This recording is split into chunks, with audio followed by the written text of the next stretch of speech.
Yeah, well, It's more personal. it's still early. I don't like sitting like that. Huh. It's so restricted. Sorry. He's back. Today I'm just going to do some slam poetry.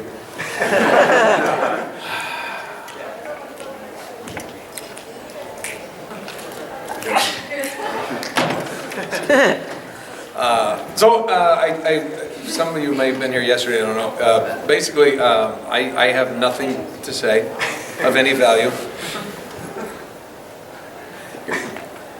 Now I do. Brave guy wearing a Blackhawks shirt around Tampa. Yeah, I'm from Chicago. Well, that's fine, but you might not want to talk about that today.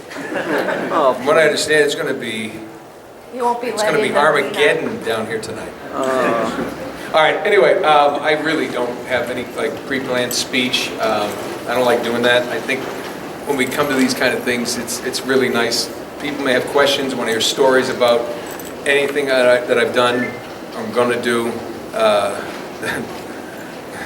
anything illegal that I may have done. oh boy. And do I even need this? Can everybody hear me? Yeah, Like this? we can hear. All right, yeah, I know how to project. Here we go. So basically, I just like to open it up to questions. If you want to know any stories, I don't have any. Secret? Well, I don't have any kind of speech, like people are like, okay, so today we're going to learn about how to vocalize with a British accent. We're going to bring it down here, and all of a sudden you're the penguin. All right. I don't have anything like that. So, if you have anything, just raise your hand, and yes, right here, the Tampa Bay Lightning fan would like to ask a question. The only time you like. Go I Bolts! had to sit next They're to gonna you. lose tonight. That's That's why I all. had to bring my jersey to sit next to you. There you go. What do They're you? gonna lose tonight, trust me. No, they're not. No. They Go know. all the way to They know. Sorry. No, we're going Sorry. to win it tonight, lose the next game, but win the 7th game. And Okay, we'll let's win it. ask a question. Okay. I think I went to your panel yesterday, and you said you are a history buff. I am. Oh, we got people in the back, so I'm going to use this. Sorry. I'm sorry, I wasn't going to use it. I don't bite. I mean, you can come up closer if you want to try to sneak out because I stink. Anyway, yes, I'm a history buff. What's that? What's that? What do you want to know? I was just interested in how you became a history buff. Or are you not? I think, You said World War II yesterday? just, I never really thought about it. You know what? Quick off the top of my head answer would be watching movies with my dad, and World War II movies, Tora, Midway, these old things. I remember early in my career I was on a soap opera, and Edward Albert Jr. Came on to play my love interest's father, and he was with Charlton Heston in Midway movie. He's the pilot. He was a young guy. And now he was in his 60s when I worked with him, but I remember thinking, I'd only been in the business a couple of years, and I'm like, oh my God, this guy from Midway, I've seen it many times. It was so jazzed, it was so cool. And that's the cool part about my job, is that I do get to work with people that I'm fans of. And then all of a sudden you're standing there, and it's really cool. Like, I always loved the Firefly show, and now I'm doing a series called Con Man with Nathan Fillion and Alan Tudyk. And Alan's become a good friend of mine, and that's why I'm on it. But it's like, hi, Nathan Fillion. And then, Gina Torres walks in, she's doing it too, and you're like, you were on that show too. They're like, what were you doing when you was there? I was trying to pass statistics in college. You guys have been doing this longer than I have, so it's really cool. So I think probably the movies, I became history. I remember going, somebody once had a theory that, in a past life I died at D-Day, because I am fascinated with back in the days when there were libraries, it's a place where it was a building with books. Everybody's Googled.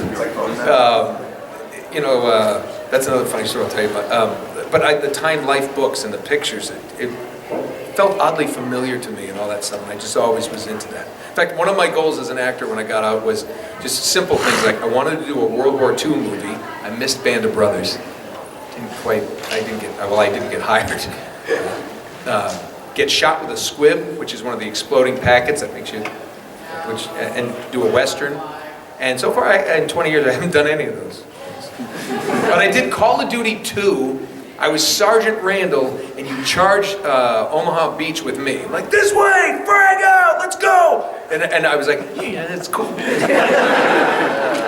And so I actually got to do that. So I think that's probably where it is, where it's from. Now, sidebar, little tangent, then I'll go off on. My son was asking me about college.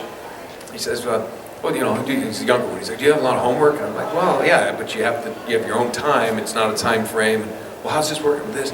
I'm like, well, what do you do when you're done class? Well, you know, you go out. I didn't say, you know, go out and get as drunk as you possibly can and function the next day. But at one point I said, well, you know, you have to do your own research papers. You got to go to the library and you know, go through. And he goes, what? I don't think you have to go to the library anymore. You just go to your laptop. You go to your phone. We used to have to go to a building and get something called microfiche. Anybody old enough to remember that crap? And you'd sit there and read it. You wanted to read a magazine from 6 months ago? Oh, it's on microfiche. And you're looking through it and go, I can't read that. It's all blotchy. I mean, it's amazing what these things can do. What school does he go to? What school does he go to? Yeah. He goes to called Chaminade High School in California. He's in high school. And the younger one just announced he wants to go to Duke. Wow. I went to UNC Chapel Hill. We're fierce rivals. Damn. Yeah. Because he's that kid. I want to go to Duke. My wife's like, honey, that's on the other side of the country. He's like, you can come visit. But he's a soccer player, and they have a good soccer team. Of course, North Carolina won the national championship a few years back. I like to tell him about that. I don't know. He's probably just going to work at Hank's Tire. I know Hank. He has one, but you're number 3. Go ahead. Yes. All right. So Saints Row 4. Were you aware that your voice was going to be one of the inside joke voices, and how did they approach you for the role? Oh, buddy, they have to pay me to use my name. Yeah, no, they called. It was really a sweet thing to do, but they called, and it's true. If you're going to use my name in something, especially like Saints Row, where people are beating each other with purple penises, you know, it's like, and so I only knew so much about that game, by the way, and I didn't know exactly how they were going to do it, or they would have paid me a lot more. But you have to pay to use a person's name, right? And they're because it's part of my likeness, and. But yeah, that was the joke. They said, we thought it'd be funny. Human male 1, 2, and then Nolan North. And it was just like, wow, that's really cool. I'm flattered. That's really nice. And then, I don't know if people have met Laura Bailey here. Yep. Laura is the main female player character, and how they do that kind of a game is, she was the original record. She records all the lines, and you have to time it perfectly. So if she says, come on, we got to get out of here.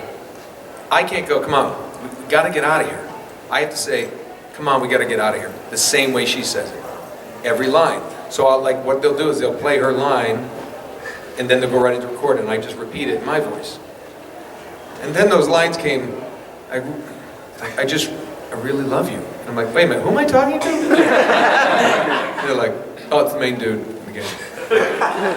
What's his name again? The boss. The boss. But Johnny? Johnny Gap. Johnny, we're good together, Johnny. And I'm like, Johnny a guy? I'm cool with it. I just...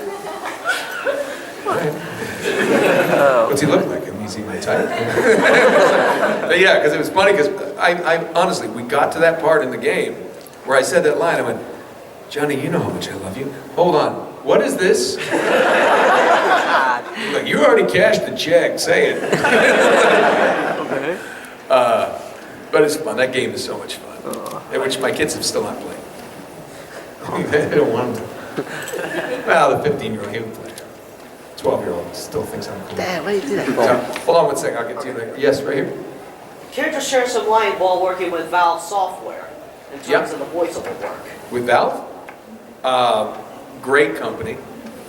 They've actually flown me up there to, hey, look, there's a Deadpool walking in. What's up, buddy? Attaboy. Valve's a great company, amazing stuff, and with Dota, for instance, we started out with a few voices, and it just kept working up, and I just love working with those guys. End up doing 16 voices. They got me into 16 because I think that's the maximum amount of, when you have a battle or something, that there's a maximum amount of voices that can be on this at one page. So you could actually have a Nolan battle with all the different guys. They're so funny. You know, yesterday I was talking about gyrocopter, how he came about doing that voice. And then they all come by, yeah. No, stop talking like that. I don't want to talk. Let's go to the left. No, let's go to the right. Left. Right. Back and forth, and we just going back and forth, switching the voices with the cunning use of a Sharpie. Just get the highlighter, and the sky isn't blue. And the sky isn't orange. Just go down. That's how we did that. But it's a great company, and I also did, one of my favorite things with Valve that we did was, and I'm forgetting the name, it's a... Team Fortress 2? Thank you. I like it. We're going to take this guy with me. Team Fortress 2, doing engineer, but we did, was it engineer? Oh my God, we haven't done it in a while, so, and I'm old and stupid. But that was a really cool thing that we did, and I thought it was the funniest thing I've ever seen. Robin Atkin Downs, a friend of mine, is the doctor. It was the first time we were working, actually. Robin Atkin Downs, if you played Uncharted, did, oh my goodness. I'm going to need my own Google page here for the stuff I've done. He was Talbot in 3. He did all the motion capture for Tenzin in 2. And he was the guy at the end, the big boss battle at the end. Anybody really into Uncharted here? Boss one that of the rope, off the rope. What? Who is he? The rope. He goes like this. The one. Oh, I didn't know his name, but I know you're talking about. No. That's Graham McTavish, who was Cutter in 3. Help me out. It's a Hispanic, Latino name. Who was he? At the end, the rope. You kill him by getting the rope, and it drags him off the boat, and he drowns. So wasn't he the Russian guy? No. He was Hispanic. It's a Hispanic guy. Okay, doesn't matter. Anyway, he was there. He did the doctor in Team Fortress. It was the funniest thing I've ever seen. When when they asked me to be part of that, I was like, absolutely. Valve needs me. I'm there. I think those guys are great. Seattle, I've been up to they flew me up one time to do some work, and we saw their whole complex, and just such cool stuff. So cool. So anything with Valve. You voiced both brothers. With what? Both brothers. Man in Blue. Oh yeah, there you go. Do that. Yes. Yeah. So yeah, Drake's my favorite character you've played, Okay. and so it's probably one of the character you played the longest. So I'm curious how you feel playing that character over the years, and I'm also curious how much creativity do they let you have in molding that character, providing your own dialogue? Yeah. It's probably my favorite character I've done because it's not just voice. A lot of people, it's like Andy Serkis gets very upset when people say, "Oh yeah, you do the voice of Gollum." I say, "No, madam, I am Gollum." I mean, everything, all the movements. Well, the same thing with Drake. We're in a motion capture suit. I've been in that thing for almost 10 years. Every movement. I was telling somebody earlier that we do everything. I mean, some of the fights are choreographed and they use stunt people because like there's some of that stuff is just, I mean, I always wanted to do it and then they'd show me what I had to do and I go, yeah, you should just get the stunt guy. In 3, when he's hanging off the plane, that was the most unbelievable thing. I said, I want to do it. We're going to do wire work. I'm like, yes, put me in the hardest wire. It's amazing. And fortunately and unfortunately, I did most of Uncharted 3 with 2 cracked ribs. I had flipped over on a bike. A car came out and I went around it and I cycled. And I felt like this, and then I felt this pain, and we were doing some run, and the roll where I dive and I come up and shoot, and we were doing some of those things, and it was kind of tight, and I did one and I felt a crunch, and the ribs actually had cracked. I didn't know it on the bike accident, but then they they broke off from my sternum, the plate right here. Ouch. Yeah, it hurts. Yikes. Because I got up and I just rolled over and they go, okay. And they're waiting for me to go shoot and then run. And I was like,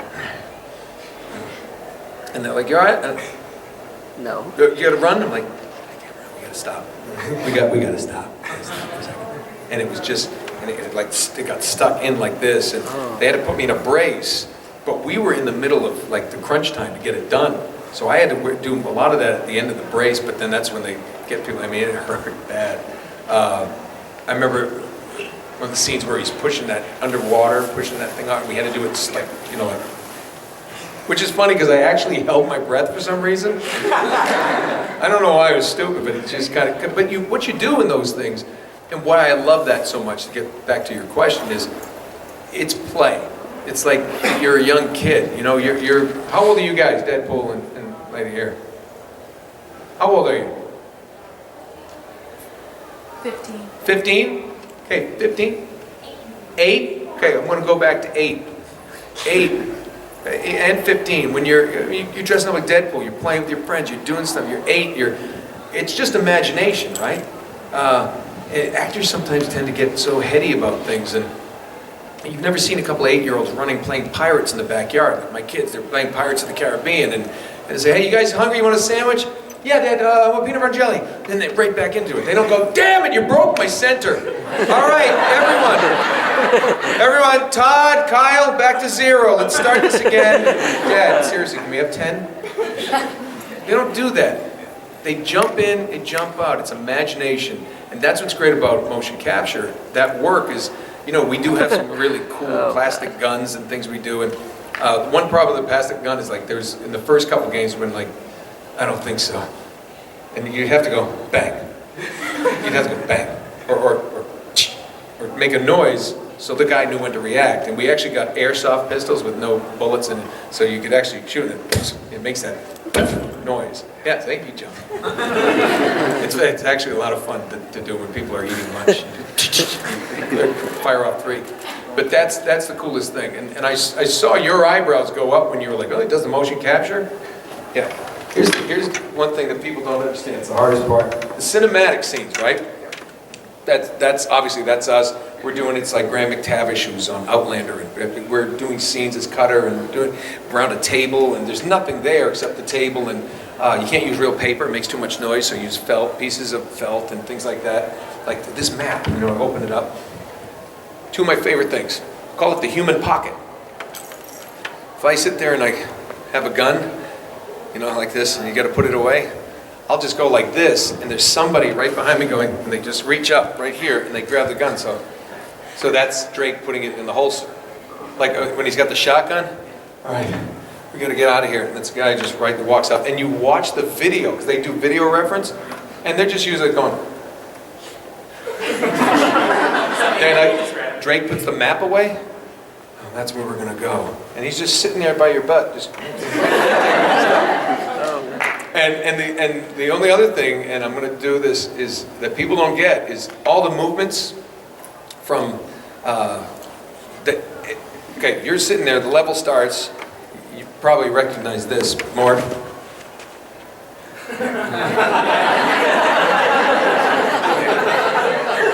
right? Anything, you move the joystick. We have to go in there on days, it's kind of boring, but they call movesets. And we have a thing on there with an arrow, and it's called, okay, so this idle to walk. So you start the level, you're like this, action. And you walk about from here to where you are, about 30 feet. And then you got to do that idle to walk. 45 R, 45 right. And like maybe 3 passes, 3, 4 passes, 3, 4 there, 3, 4 there, 90 R, 135 R, 180, because and then some of you mental patients do 135 L, which is the worst. Sometimes it's like, hey, let's make Drake sprint like this. So my point is, and then 90 left, 45. So think about those directions, right? Think about those directions. Do I owe somebody money? What is this? So think about that, okay? That's walk. That's idle to walk. For some of you, this might be boring. I'll get through this quicker. That's walk to idle, okay? Now there's walk. There's idle to walk, idle to jog. Then let's sprint him. 135L sprint. I hate any of you who like doing that with the joystick because I have to do that, and I've stumbled and fallen like an idiot. Okay, so you got that right. Well, that's the normal idle. What if now you have to do it. There's something could be happening. So now it's like more like this. Do all of those again.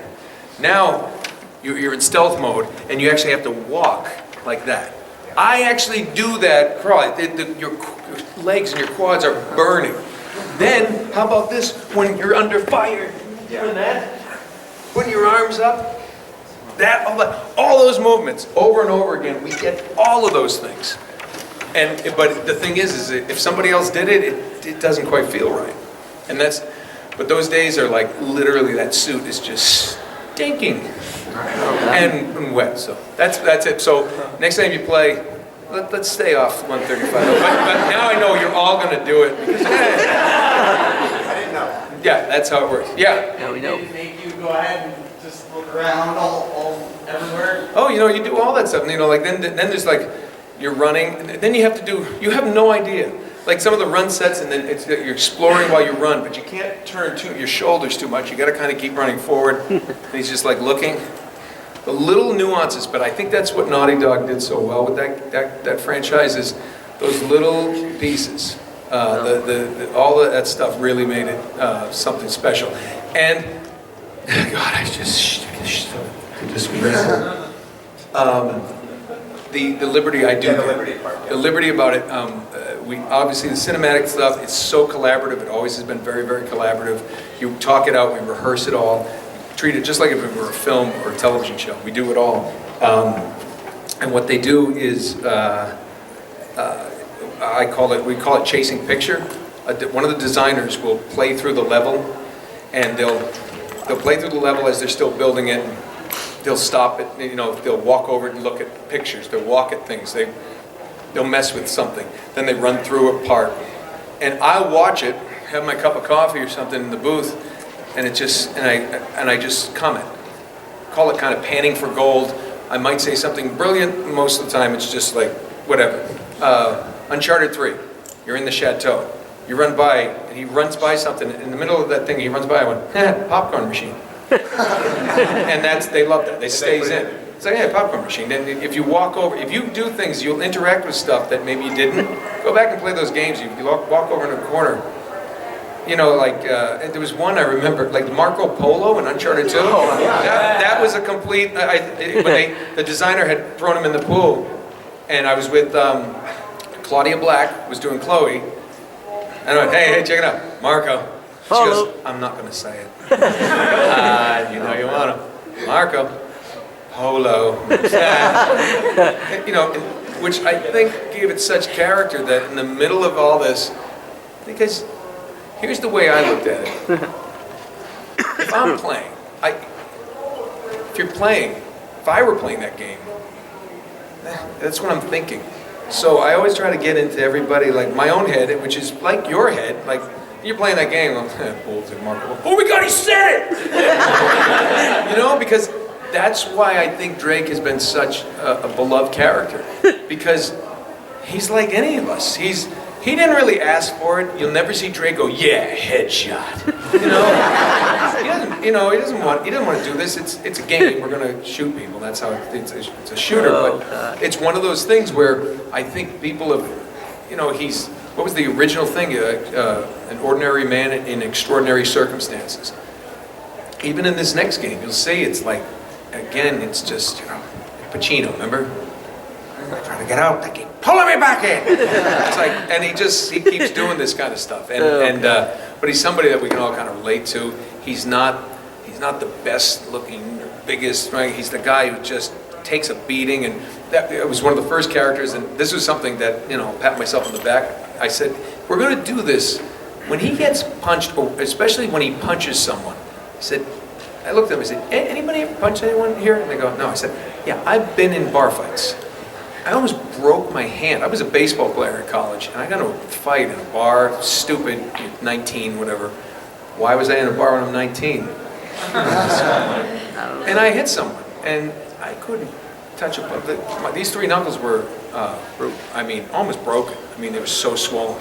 It hurts. So you'll see him punch someone and go, ah! Especially with the big paws, just little things. He'll shake it off, and when he lands, he doesn't get up right away.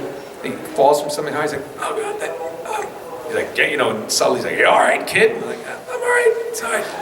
Oh God, that hurts. I think those things have. So I'll get off my Uncharted rant.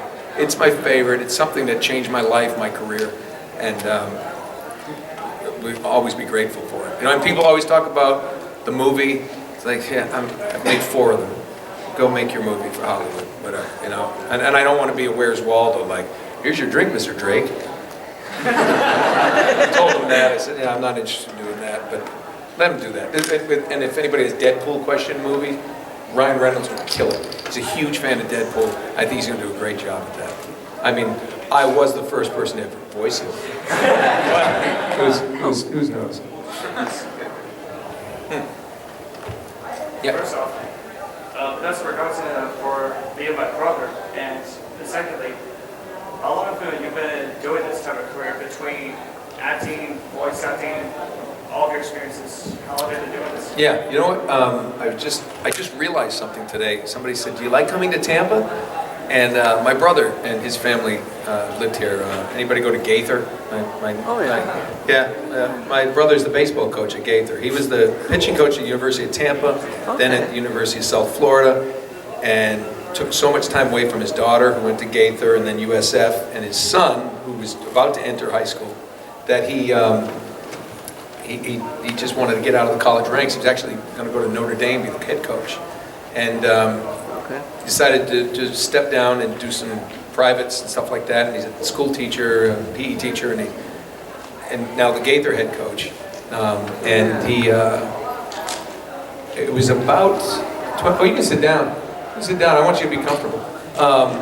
It was about a little over 20 years ago, I think now, that I was actually in Tampa visiting him.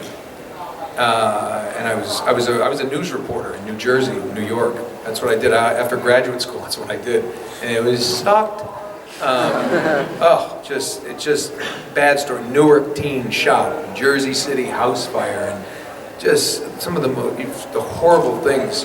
Covering bodies found in parks. It's just awful. God. And I was down here and we were talking about it, and I said, I'd rather be poor and happy than make anything and do this. And he said, what do you want to do? And I had been toying with the idea, and I said, and finally, he and I had a heart-to-heart, and I said, I think I want to be an actor. I think I can do it. I did a play in college. I really liked it. It was cool.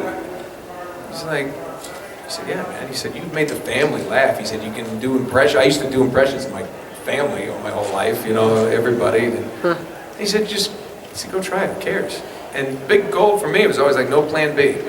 Just, which parents don't like to hear, and I'm a parent, and I don't want to hear my son say it, but it's kind of just, and for me, the success was in the doing, and that's what I did, so it was in Tampa that I did that. I made that decision. I had driven here. I drove back to New York. I remember this because I called my news director to tell them I was going to give my 2 weeks notice, and before I could say that, she said, "Oh, I'm so glad you called. I think his name is Doug Bell. He's leaving for the Buffalo affiliate, and we'd like to offer you the lead anchor job." It was a small station. It wasn't that exciting, but still. And I went, "Oh wow, I'm calling for my 2 weeks notice." I didn't hesitate. She said, "What? Wait, let me go to my office. Wait, we got to talk." And she was so supportive. She said, "You know what? You got to follow your passions, and good for you, and go for it." And spent the next about a year there really doing some theater. I thought I might have to go to classes, but fuzzies. What is that? I hope there's fuzzies, otherwise I don't have enough sleep.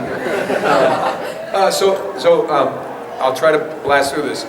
New York for a while. Was going to go to Juilliard because I thought that's what you do. And then one night my buddy and I were talking, and he said, man, go to California, you know, they're not going to look at your resume and stuff like that, who knows?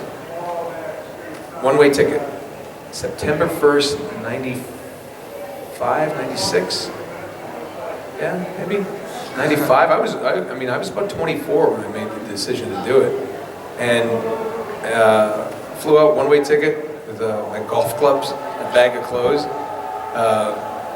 Golf clubs were for protection. I didn't know what kind of element I was going to have in element. But no, and a year later, I was actually cast a 5-year contract in ABC on a soap opera. And but it was a great time though. As long as I had enough money to go out and hang out, bartending, waiter, did this stuff. Soap opera hits. That goes for about 4, 5, 5.5 years, something like that. You're doing other little jobs, you know, CSI Miami here. You do these other little guest stars. When that went off, that's when I found voiceover. I always have to work. So I was like, I got a pickup truck, was going into carpentry, did that. And then all of a sudden voiceover started. And people are like, oh, you want to do animation? Nobody wants to do video games. And they're like, oh, we don't need union actors, video games. Nobody wants to do them. All you do is yell. I'm like, how much? And they're like, oh yeah, it's like, you know, what do you make? You only make like $700, $800 and you yell for 4 hours. And I'm going, do I have to have my clothes on? So it's like I started doing them, and I could find that I can yell for extended periods of time. It's like kind of my thing. The Call of Duties, all these games, and then, you know, then people started, and I would just do what I could. And the great thing, and my advice to anybody in any business, people like to work with people they like. People that they want. So I always try to be on time, be professional. Another good tip somebody taught me. So much easier to be 15 minutes early than on time. Just a tip. Anyway, but you're fun, you have a good time at working with these people. They want to hire you for the next one. And then all of a sudden Uncharted hits, Assassin's Creed, all these different things, and they're a success. So now there's part 2, part 3. And it just builds from there. And then the animation, I'm doing, like, I think I'm on 11 or 12 cartoons right now. I got the Pretty Little Liars, we're doing Con Man. People say, well, what do? You do anything that will, you know, put your kids to college, I guess. Yeah, right here. Okay. I've played 2 very different games that recently that you did the voice work for Metrocon. Both of the Deadpool games, but also Spec Ops. Oh, okay. Well, those are very different. You're right. So, like, how do you build like your character for each of them? Like, how do I build the characters from different things? A lot of it starts with the artwork. Usually, the developer or somebody gets you artwork. Like for Deadpool. Deadpool was I first voiced him in the Hulk vs. Wolverine DVD movie. I had worked on Wolverine and the X-Men, the cartoon series, with the same producer.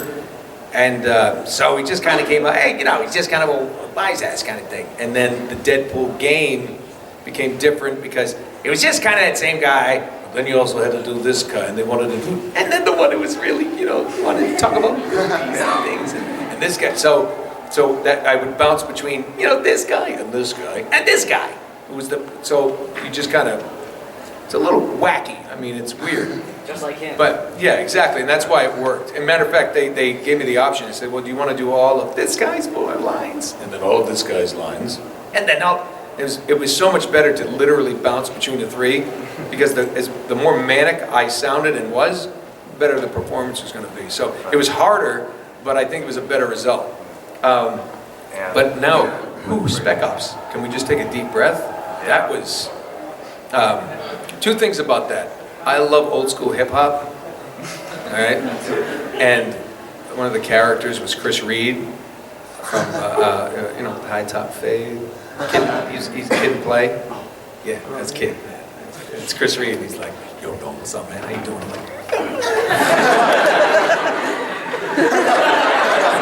like, get my cardboard. Let's just start doing some butt spins.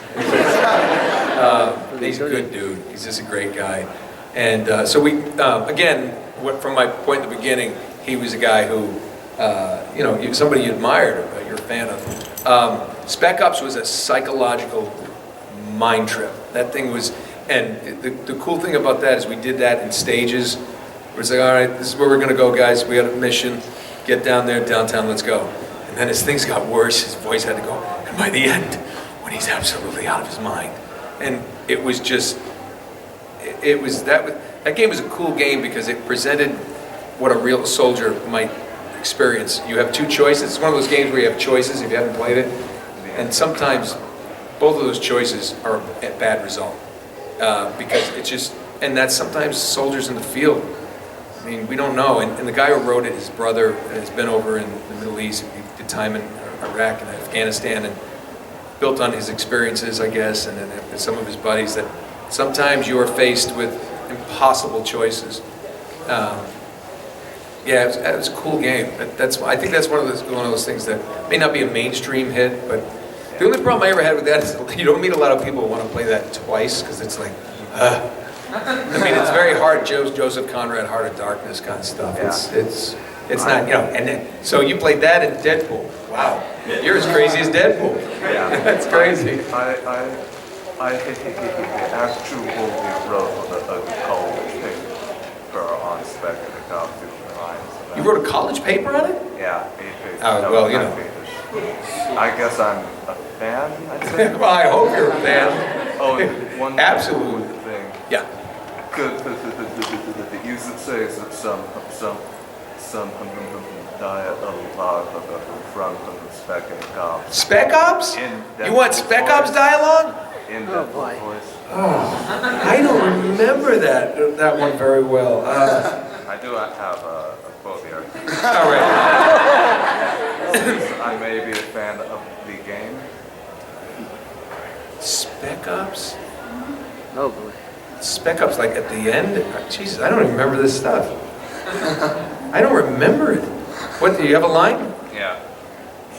All right, bring it up here. Bring it up here. Let me read this. Do you remember where in the game this was? Is it at the end when I was losing my mind? It's a log, like the second log. Explaining it. Oh.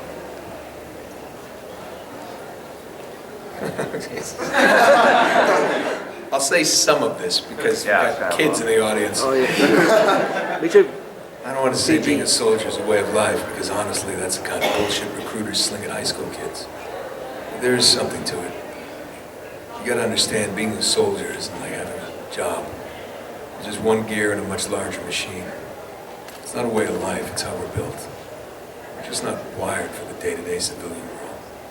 We go in, we do what's necessary, then we die. That's Wow. it. Way to bring the room down. Yeah, you've been, your arm's gonna be tired. Yeah, without giving anything away, where can we expect to see the character Drake go in Uncharted 4? Oh, he dies. Oh, Wouldn't that be awful if that was it? He dies at the beginning. Where's he go? I can't say too much. I can't say anything. Sorry. You know what? It's going to be a fun romp. It's going to be a really fun romp.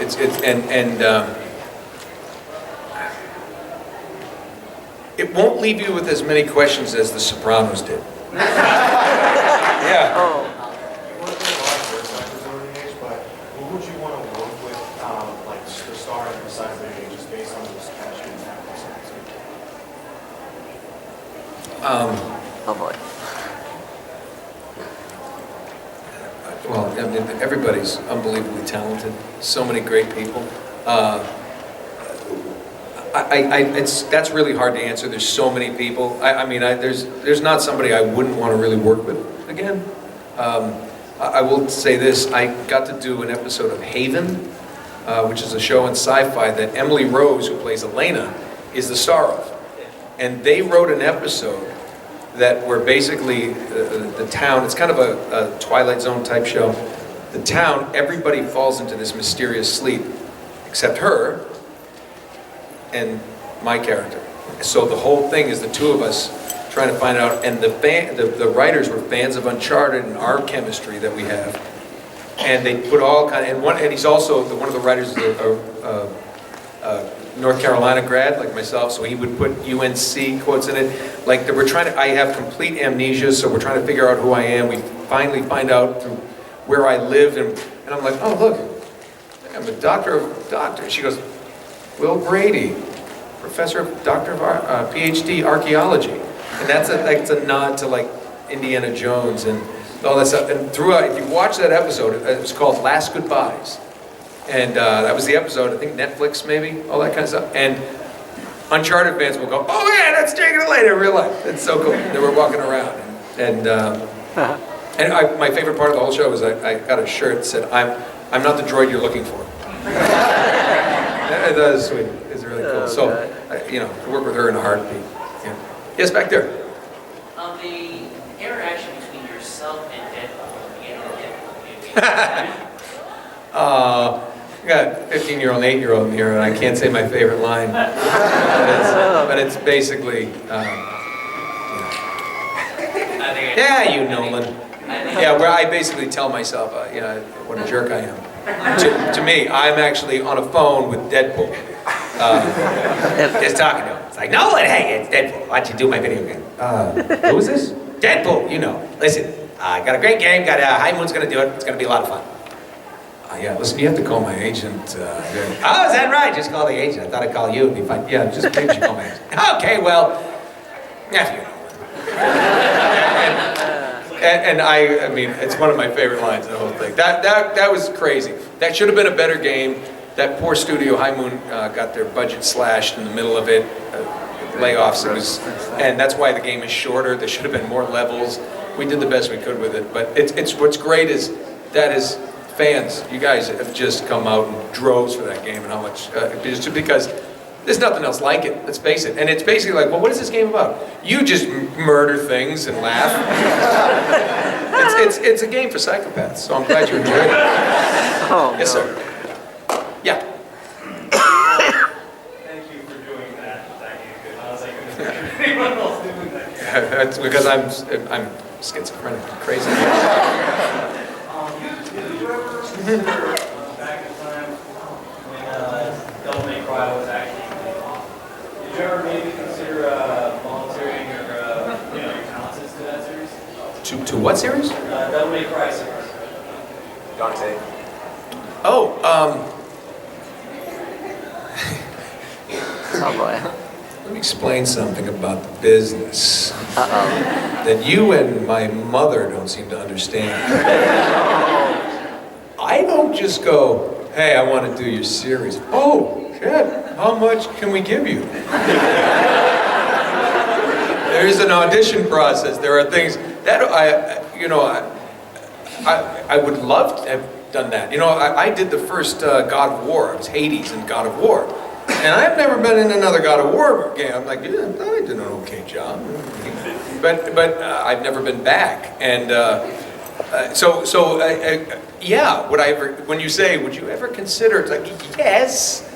It's not like that. I mean, it's like, it's a great series. Maybe they just don't need me. They have some great people on that stuff. So, it's only, it's strange coming and talking to you all because, like I said, to the guy who already left, selfish. Asks his question and then he's gone. No, there was a time where I was doing games when nobody wants to do games. And there's been recent articles, and somebody did an article and said, well, you're a real pioneer, and I'm like, no, I'm not. He goes, no, you kind of are. And I was like, oh, that's just because nobody else wanted to do it. but the games have just evolved, and the writing and the development, the programs, the designers. I mean, put it this way, in the last 20 years, this became a college major. Not what I do, this is ridiculous, but the program, to design, I mean, my kid, he said, oh, I want to do that. Get into that. If you love games, I tell people, Go become a designer, run a studio, because there's independent stuff. There's so many outlets that you can make. You may not, I mean, Naughty Dog, before Uncharted, they did Jak and Daxter, of course, but... Crash Bandicoot? Yeah, exactly. Which I did a Peter Lorre, no, that was a different one. No, I did Crash Bandicoot with Jess Harnell. I was Engine, the missile sticking out of his head. Yeah, I was Engine in that. Yes, way! Yeah, so, you know, it's just, it's evolved, and now it's become such a cool thing. And I think the challenge for people in video games is the fans are smarter, savvier. It's not just like kids putting their earbuds in. When I started doing voices, everybody's like, well, who's going to listen to the actors? Kids put on their headphones and rock out and play. And that's not what it is now. And the great thing that I'm very proud about with Uncharted is it was the first time that women really got into playing certain games. Maybe not hardcore female gamers now, but they said, well, no, that's a good story. Elena was an amazing female character because she wasn't just the buxom, you know, like, where are we going now, Daddy? Which may have been one of my lines in Saints Row. But it's like, you know, it became, she was a strong female character, and then more have evolved. Ellie in Last of Us. I thought the last Tomb Raider, she did a great job. You know, and I think that, so it's become kind of a very cool thing. Am I getting close or am I over? I need to wrap it up in about 15? You can have a wrap this happening. All right, well, let me, hold on. Oh, you were so sweet. And then I gotta get Frankie. Yes, I remember his name. What was it like working with Troy and doing The Last of Us? Hate him. Oh no, Troy, he and I will laugh about the weird rivalry. It's kind of like Ronaldo and Messi. Like, if you're a soccer fan, sorry, I am. Yeah, we're friends, and you know, he's playing my brother in Uncharted 4. He's great. He should have been here this year. I think he's committed something else this week. Yeah, he was here last year. Yeah. Especially as Uncharted starts to roll out next year, we'll probably sit here and sit at a table because I think we're going to get pictures of the two of us so people can do it. Because it's been, you know, he does a great job. I thought Joel was awesome. I mean, he was unbelievable in that. But he's good in all that stuff. He's got a great style, and you know, it's my buddy. I mean, so it's like, what's it like working with him? It's great. It's great. It's just like, you know, I'm sure some of you were at your job, it's like, imagine your coworker is your best friend, and they're there all day. So that's how we get to it. Super talented, super fun. He should have been here, but he's not. We'll get him here next year. Because I told him, because we've done panels before at another con where we both sat up here. So, and that's so much fun to be able to sit here and bounce off each other. Usually I let him talk. He has little smarter things to say. I just kind of zing him with the one-liners. Frankie, what's your question? I love you. That's not a question, that's a statement. I love you too. But we agreed to see other people. Go ahead. Oh, my least favorite character? I don't know. I mean, I'm a pretty lucky dude. Seriously, I'm a pretty lucky guy.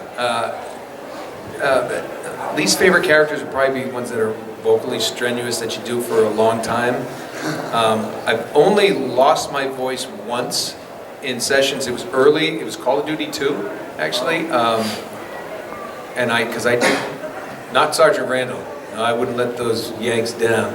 Not on Omaha Beach. It was Vasily. I played the Russian in the Stalingrad campaign. Get down! And what I did is I decided he would sound like this. Because we had another guy who had done Russian, and he was more like this kind of Russian. So I decided to do a raspy one, running around. And so I did this. And I said, Vasily! Not there! Get to cover! That's all that game was, right? Get to cover! Right behind the truck! Grenade! And all of a sudden, when you do this, you are finding something in the back of your, even if you're doing, now I can make this a southerner, right? Like, yeah, we've been out there and just, you know, I just got the sand and doing that thing, and Then if you take that down, you become a little grandmother. They all kind of evolve, and that's by the way, people have always asked, how do you find the characters? The animation, you look at a picture, you know, if he's a big guy, whatever. That's why one of my favorite animated characters ever is Rob Paulson's Carl Weezer from Jimmy Neutron. Because when he does Carl Weezer. Please forgive me, Rob Paulson is amazing. And like, I've seen him do it, look at, can you do it? Like, still, I'll see him in the session. Like, hey, give me some Carl. No, and it's such a pleasure. It's so cool. It's so cool when you get that. It's kind of like when I did Transformers cartoon. First time I heard Peter Cullen go, Autobots, roll out. I was like, the goosebumps almost made me vomit. I was like,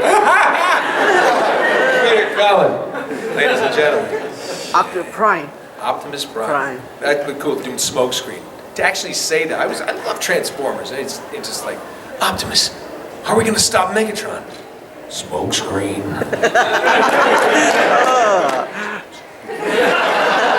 And it's cool. I mean, it's just amazing. It's just amazing. Yes, sir. Real quick, rewind to your love of history and working with Eddie Albert Jr. Yeah. Do you know about his father? Oh, of course, Green Acres. Do you know that he was a Bronze Star? Yes, he was. And he saved 47 Marines and assisted 30 other at Tarawa? At Tarawa? At Tarawa. Do you know what? Yes, I do. I had forgotten that, but Edward told me about that. He considered that to be his greatest. Yeah, that's right. Eddie Albert Jr. was an actor. He's a Marine, right?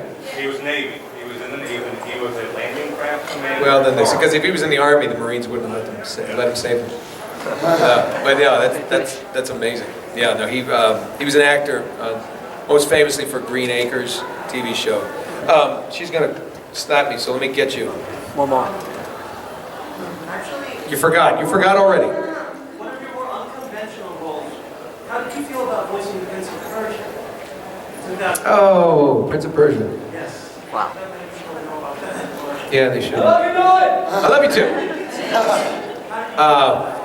You know what? That was a strange job. It was a great game. It was a beautiful game. Kari Wahlgren. Kari Wahlgren's a lot of anime, right? You guys know her? Yeah. Kari Wahlgren. Unbelievable. Brilliant. So talented. She was eloquent in that with me. And it was one of the first games where they had us in the booth together. That's great because you play off each other. But I'll tell you what's interesting about that. My friend Yuri Lowenthal was the original Prince of Persia. Then they went for the next one to my other friend, Robin Atkin Downs. Then the third one, they went back to Yuri. Then they did my version. Then they went back to Yuri. And it was just like, what the hell is going on? The only problem I had with that game, I did have a problem. It's you know what? It's not my least favorite character I've voiced, but it's my least favorite voice I've done because it was mine and it never should have been. And I always said it shouldn't have been. Assassin's Creed, which is just a little bit of it's basically Drake with an edge. Desmond Miles is just, my name is Desmond Miles, and this is my story. I'm like Drake without the humor. But we recorded those at the same time. So, and they came out slight differently. But you know, so you're just kind of doing it, well that's, you know, and then they both became huge hits, and then a couple other stuff, and then people are like, oh, he's in every game and he does the same voice. And then Prince of Persia came along, and I said, well, you know, I'm thinking about, why don't we do something, maybe a little British accent or something, or do something that would have some type of like a Middle East flavor, or something would have a little bit of an accent of something, just very small, like somebody who's maybe his parents are Arab, but he was raised in the States, wherever. Something, do something Italian, I don't care, something, find some kind of, you know, something. And they're like, no, just do your voice. And I said, yeah, I just don't think, okay, tell me what, and you remember he had I'm looking at the artwork, and his hair, his hands, he's got the scarves and dashing, and it's colorful. What works better? Like, carpets this thick, princess. There were carpets this thick, princess, but that donkey. Instead of carpets this thick, princess, and the donkey. It's like, where is he from?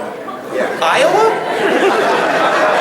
I'm like, it's like, it took away some of the, there was a romance in the artistry and the movements. Remember, you could slash this up. And my voice was just sort of like, whoa, well, Nathan Drake with a scarf. I joke, the funny thing is like Troy Baker's famous for his scarves, and I say that's my Prince of Persia. It was Troy Baker with my voice. Because he's this, Troy's got the hair and the scarves, he's got style. I found this in the hamper. So, oh yeah, everybody's straight. No, you had your time. I can answer it before I go, right? Now you say, is somebody waiting for this stage? Oh God, I'm taking someone else's time. So we'll go back tomorrow if anybody has any questions. We're doing another panel. And who's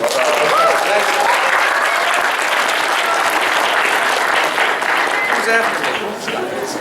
Oh God, Scott. Yesterday it was